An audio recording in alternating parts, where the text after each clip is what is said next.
So, I just got my first Pixel phone ever, and I have quite a few thoughts I want to share while I unbox this thing. And I actually normally don't really buy new phones, especially Android phones often. If I'm thinking daily driver, this is probably gonna be the first new one I ever buy. If I'm thinking like toys and novelties like my my Razr or my LG Wing that it's covered in dust because the damn Android 12 update kind of killed it, and I'm still trying to work on that.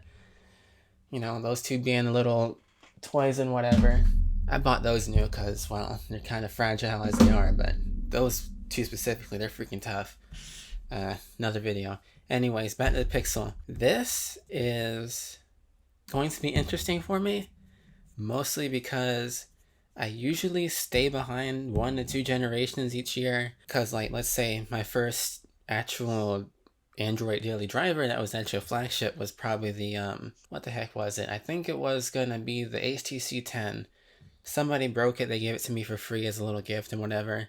I fixed that thing up, I refurbished it, but I started there. Snapdragon 820 if I remember correctly, though it might have been an 821, I don't specifically remember. I have GSM Arena open, let me actually look that up real quick. HTC 10, let's see, it was indeed the 820, yep, the Snapdragon 820. I usually keep track of which phones I had based on the processor. It sounds kind of stupid, but it makes sense for me. So I started with the HTC 10, the Snapdragon 820. Before that, I had a ZTE Grand X4. I think that was the model name, from Cricket. Oh boy, that was interesting. Budget phone all up and down the wall, but it held up pretty good. I still have the thing. It's all right. I can turn on right now, and if I had to use it in an emergency, I would not care. I liked it. I think it was actually my first 64-bit phone too. Before that, I had I think it was an LG Optimus L70. I don't know what processor was in that thing or in the X4. Before the L70, I had, I think it was a Nokia Lumia. It was also a budget model, starting out with budget everything. Before that, I had a Kyocera Rise. I still have it. Slide out keyboard and everything. It was okay, but 3G. Sprint, aka what was it, Virgin Mobile, they're gone now, I think. So was Sprint, but T-Mobile, that's another story. Before that, Kyocera Event, that thing was a piece of garbage.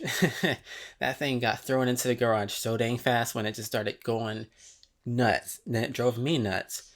Then after that, well, Kyocera Event, L70, the X4, oh, I forgot the Lumia. Anyways, yeah, you know where I'm going. After the X4, HTC 10, then I went to the LG G6, the V30 from LG.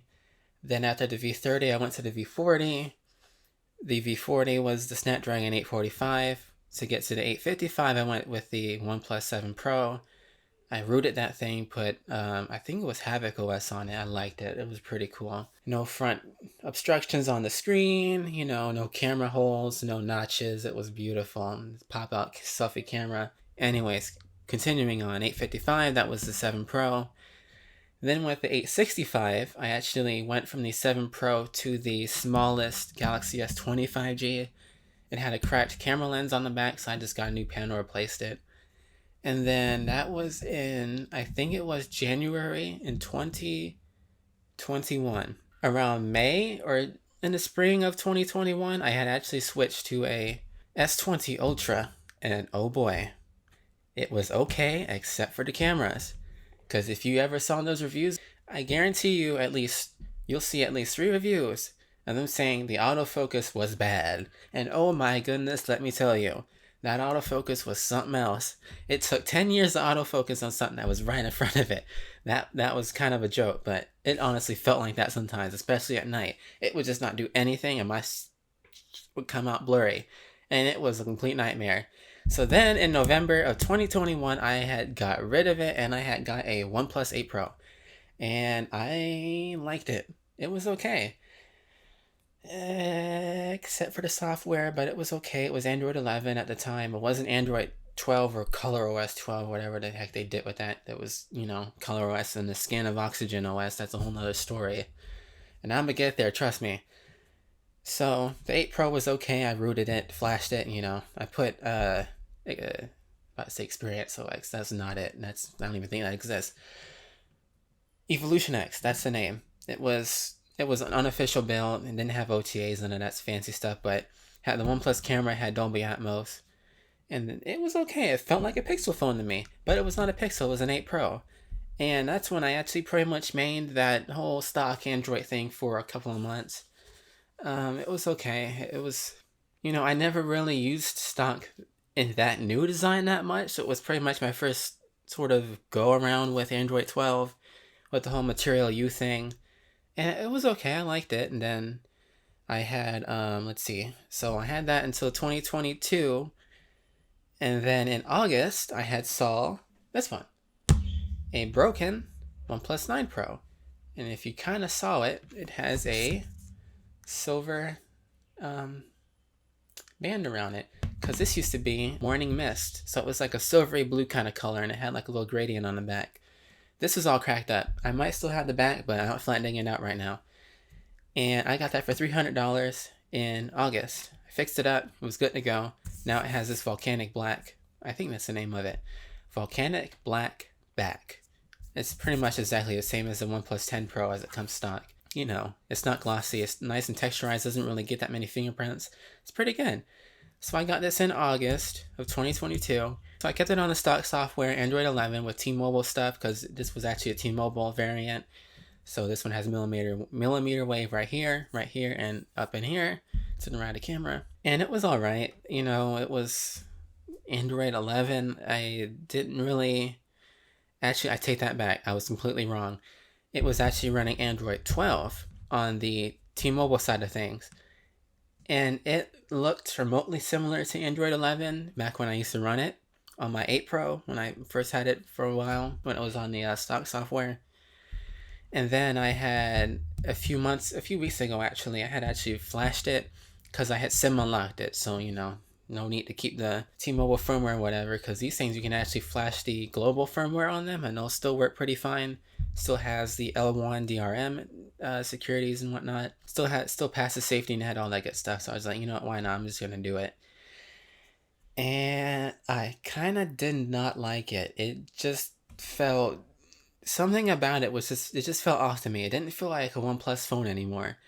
Because if you look up Color OS versus Oxygen OS, I guarantee you, somebody will say they look exactly the same, because let me tell you, it does. Let's say I was watching the Mr. Mobile's Oppo Find N2 video the other day. Goodness gracious, I thought it was a OnePlus phone for a solid 5 minutes. Anyways, I'm getting sidetracked. I did not like the Android 13 update. It's just something about it. It's just, mostly with me, it was just a waste of space. Like, let's say notifications, you pull the notification shade down, it just feels squished and everything felt small, and then it just, something about it just didn't feel right with me, and I can't really put a finger on it. It's just, not because I don't like Color OS. I mean, I tried it for a few days, a few weeks, and probably a few weeks by now, and it was just, and then pile that on top of the, most importantly, 8 megapixel telephoto camera, and things just kind of fell apart for me. The other two cameras, the 50 megapixel ultra wide with a freeform lens, 48 megapixel Sony sensor, blah, blah, blah, blah. I'm not going to get into specs, it's going to get boring. These two lenses are fine. Telephoto, not so much. I mean, they can get some detail out of it if you're in bright light. Bring the light down, you start zooming in a lot, it's just going to fall apart. So I was like, what am I going to do to replace this? Because remember that when I said I had the S20, then the S20 Ultra, then the OnePlus 8 Pro, those three all had the Snapdragon 865. And I remember, if you remember from the start of this video, I said I usually stay behind a generation or two. So I was kind of falling back a little bit. Because, most people are saying now, like, the new processors, like, functionally in the day-to-day, you won't notice a difference now because of how fast these things are. In benchmarks, you'll see something, but day-to-day, not really. So from the OnePlus 9 Pro, I was looking for an aside grade because, 888 is pretty fast as it is. And the first one that caught my attention was the Samsung Galaxy S21 Ultra. And it looked pretty good compared to the 9 Pro at least, 108 megapixel wide. The 10 megapixel periscope telephoto, I think it only had one fold. Then there was the 12 megapixel ultra wide with autofocus, and then another 10 megapixel telephoto that was just, your normal 3x and whatever. And I was looking at it and I thought about it for a good minute, but when I remembered with my S20 Ultra, the one thing that bugged me was that I can't root it, can't flash it unless I want to lose Knox. So on top of that, if I recall correctly, it had 4 years of OS updates. It was released in 2021 with Android 11, got updated to Android 12. So then I think I got 13, and so it's going to be 14 and 15 coming up soon. Anyways, I thought about it. It was like, the cameras are alright, but I kind of want my 12 megapixels on my 12 telephotos, and I kind of want to play with it in case it, they cut support for it, and then I want to root the heck out of it and do whatever I want. So I looked at the Pixel 6 Pro, Tensor, the original Tensor, not the G2 like the 7 Pro has, and I thought about it, and I kind of looked at the camera system, and it was okay for 2021. It was all right, but the ultra wide, and when an ultra wide doesn't have autofocus and doesn't have macro mode, I don't know why it bugs me, and it would have probably pretty much put me in the same spot as my S20 Ultra. It was all right, but it left a lot to be desired. But with the 6 Pro, everybody said it was good, and I believed them. So I thought about it. I was like, and I looked around. How can I get macro out of this? People were saying, you can just do the 4x with the telephoto, but in reality, it might actually use the main lens, and then it might not actually use the folded telephoto. Long story short, it was just like, you know what, I ain't going to deal with this. So I looked around a little bit more, tried to do some math. Suddenly, Pixel 7 Pro made a ton of sense, and here we are. And now I got one. So I went with the Pixel 7 Pro, ended up ordering it from T-Mobile. And like I said, here we are. And I'm going to unbox it because after being with Android phones for a good heckin' while, pretty much, I guarantee, and I'm getting close to a decade now, at least close to a decade. And seeing the original Pixel, and then the Pixel 2, and then the Pixel 3 with the huge bathtub notch like Marquez said, and the Pixel 4, 4XL, the Pixel 5, the Pixel 6, and now the Pixel 7. Stuff has changed a lot. Screens have gotten bigger, they've gotten thinner, they've gotten faster, they've gotten prettier, they've gotten brighter. You name it. So I'm gonna stop rambling and I'm gonna get into this thing after I cut the seal, so I'm gonna have to flip it over. One moment, please, like Big Clive says. Alright, so they're both cut, and I'm gonna put it down and lift up. Let's see, what is in here? Is it a bug? Is it a pixel? Is it a screen? Is it a display? It is indeed a Pixel 7 Pro in Obsidian. This thing is pretty. Wow. Little pull tab right here, we'll just lift it up. Go from under, set it aside on the little mouse mat as I bump into the microphone. If you've seen other reviews, USB-C to the USB-A adapter, no charger, you get a USB-C to C. I probably won't use it because I already have a crap ton of them. Booklets and SIM ejecting tool in there. I don't need any of that, so I'm just going to leave all that in the box. So I'll get the Pixel, and let's look at the front actually. So you move this out of the way. You got your little indicators for what the heck the buttons are: power, volume up, down, fingerprint sensors right there. It's under the screen. Optical, USB-C, and then your SIM card tray on the right, left. So I'm gonna peel this off, and there it is. Hole punch up top. Speaker grill up there too. On the back, 3 cameras. As I get it turned on, the first thing I actually want to mention is haptics. And oh goodness, that is strobing. I'm gonna fix that. But when I was mentioning about the haptics, I'm really excited for haptics because let me tell you, I like haptics. I like my haptics. The OnePlus 8 and 9 Pro, like some people said on Reddit, it's like tapping a plane of glass, and it just has this kind of like reverb and echo to it. It's crisp, but it does not have that instant on, instant off kind of click to it. It's definitely not like an iPhone where it's just this deep buzz, and oh my gosh. Oh my goodness. I'm gonna see if I can find a way to make this haptics come through a sound, because this thing is, it feels like something is bouncing in this phone. Let me try this. Can you hear that? Let me bring it closer to the microphone.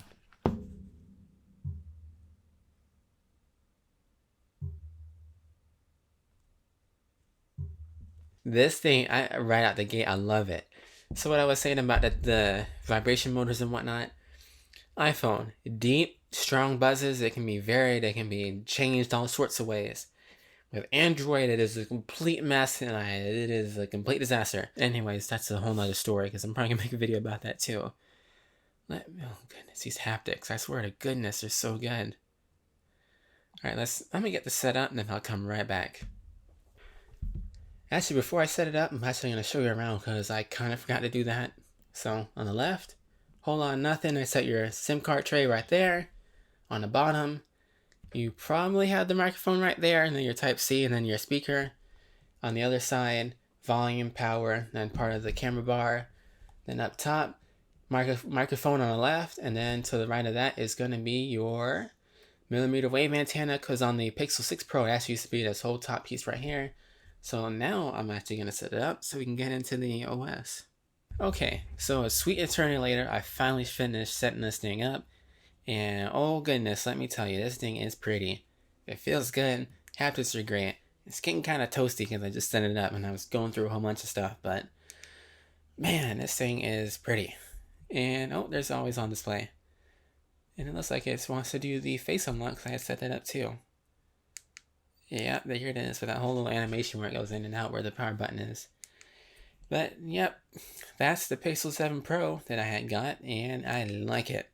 So far so good. I'll probably play with the cameras later, and I might do a follow-up video depending on how well this whole video pieces together, because goodness, it was a mess and I had to make so many cuts. The 2x mode crops from the main. The 10x mode also crops from the telephoto, and it produces an optical quality 12x as well as what they said. And if I make a follow-up video, I am sure as heck going to mention that, because that stuff is kind of cool. And then that means you don't have to put so many goddamn camera lenses on this thing. And you can just have 3 and recycle 2 of them and have them do double duty. But anyways, Pixel 7 Pro, heckin' good so far. Well, depending on how this goes, I might do more, I might do less, but I know I still have to make a video about them Apple AirPorts and then the T-Mobile home internet, and it's just, I'm gonna get there eventually. Alright, bye-bye now, have a good day.